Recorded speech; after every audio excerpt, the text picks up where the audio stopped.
Praise the Lord, hallelujah. Zion வேதாகம ஆய்விற்கு அன்போடு கூட இயேசு கிறிஸ்துவின் நாமத்தில் உங்களை வரவேற்கிறேன். இன்றைய தினத்திலும் 2 சாமுவேல் அதிகாரங்கள் 12 முதல் 14 அதிகாரங்களில் உள்ள வசனங்களை தியானிக்க சர்வவல்லமையுள்ள தேவன் தாமே நமக்கு கிருபை பாராட்டுவாராக.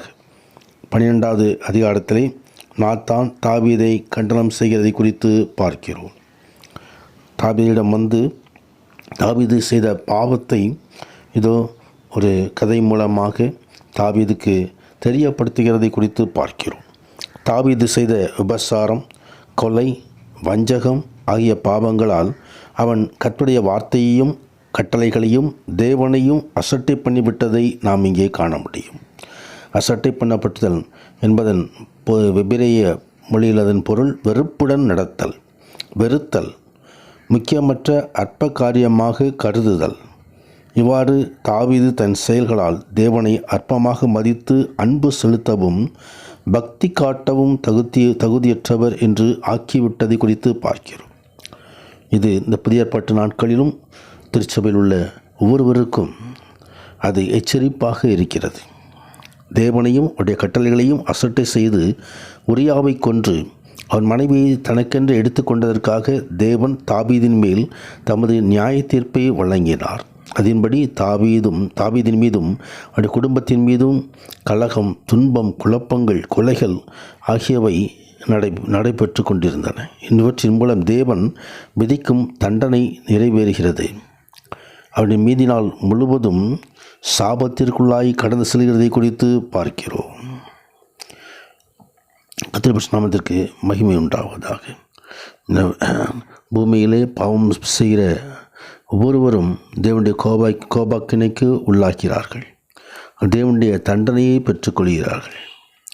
ஆனாலும் கர்த்தர் தாவீதின் பாவங்களை மன்னித்து விட்டதால் அவன் மரணத்துக்கும் நித்திய தண்டனைக்கும் தப்புவிக்கப்பட்டான். கர்த்தருக்கு முன்பதாக பாவங்களை அறிக்கையிட்ட காரணத்தினால் ஆண்டவராகிய தேவன் அங்கே தாவீதுக்கு ஒரு மன்னிப்பை அருளுகிறார்.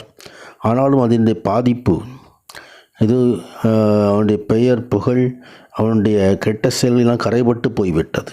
அவன் மீதும் அவருடைய குடும்பத்தாரின் மீதும் பாவங்களின் விளைவுகள் தொடர்ந்து கொண்டிருந்தன. தொடர்ந்து 13 அதிகாரத்தில் அம்னோனும் தாமாரும் உள்ள அந்த காரியங்களை குறித்து அங்கே பார்க்கிறோம். 13 முதல் 22 வரையுள்ள அதிகாரங்களில் தொடர்ச்சியாக தரப்படும் நிகழ்ச்சிகள் தாவீதின் குடும்பத்தில் துன்பங்கள் ஏற்படும் என்னும் தேவனுடைய வாக்குத்தத்தத்தின் நிறைவேல்களை நாம் பார்க்கிறோம். 13ஆம் அதிகாரத்தில் தாவீதின் மாம்ச இச்சை, விபச்சாரம், கொலை ஆகிய பாவங்களின் முதற் பலன் கூறப்பட்டிருக்கிறது. சகோதரியுடன் தகாத உடல் உறவு, கொலை போன்றவை அவனுடைய குடும்பத்திற்குள்ளேயே நடந்தன. தாவீதின் மாம்ச இச்சை அவனுடைய குமாரனாகிய அம்னோன் மூலம் மீண்டும் வெளிப்பட்டது. தாவீது உரியாவின் குடும்பத்திலே மகிழ்ச்சி அளித்தபடியினாலே தேவன் தாவீதின் குடும்பத்தில் உள்ள மகிழ்ச்சியை அளித்தார். துக்கத்தையும் துன்பத்தையும் அந்த குடும்பம் அனுபவித்ததை குறித்து நாம் பார்க்க முடியும். தொடர்ந்து அப்சலோம் அம்னோனை கொலை செய்வதை குறித்தும் இங்கே எழுதப்பட்டிருக்கிறதை நாம் காண முடியும். 14வது அதிகாரத்தில் இதோ கேசூருக்கு ஓடிப்போய் அங்கிருந்தான 3 வருஷம் அங்கிருந்த அப்சலோம் மீண்டும் எருசலேமுக்கு திரும்பி வருகிறதை குறித்து வேதம் தெரிவிக்கிறது. அப்சலோம் அம்னோனை கொன்றபோது தாவீது மிகுந்த வேதனை அடைந்தான்.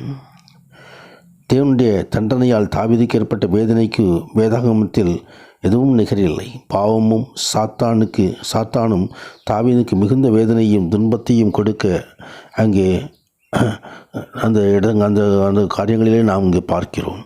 தாவீது தேவனிடத்தில் மன்னிப்பு பெற்று தனது பாவத்திற்குரிய தண்டனையை அனுபவித்து இருந்து தப்பவிட்ட போதிலும் இன்னும் அந்த வாழ்க்கையில் துன்பங்களும் சஞ்சலங்களும் இயற்கையாகவே தொடர்ந்து கொண்டிருந்தன. தொடர்ந்து அப்சலோம் ராஜாவை காணாமலேயும் 2 வருஷம் அங்கே குடியிருந்தான். அதற்கு பின்பதாக தாவீதை சந்திக்கிற காரியத்தை குறித்தும் பார்க்கிறோம். இந்த காரியங்களிலிருந்து தேவனுடைய வசனங்களின்படி நடக்க நாம் கற்றுக்கொள்வோம். கர்த்தர் பெரிய காரியங்களை செய்வாராக. ஆமேன், ஆமேன்.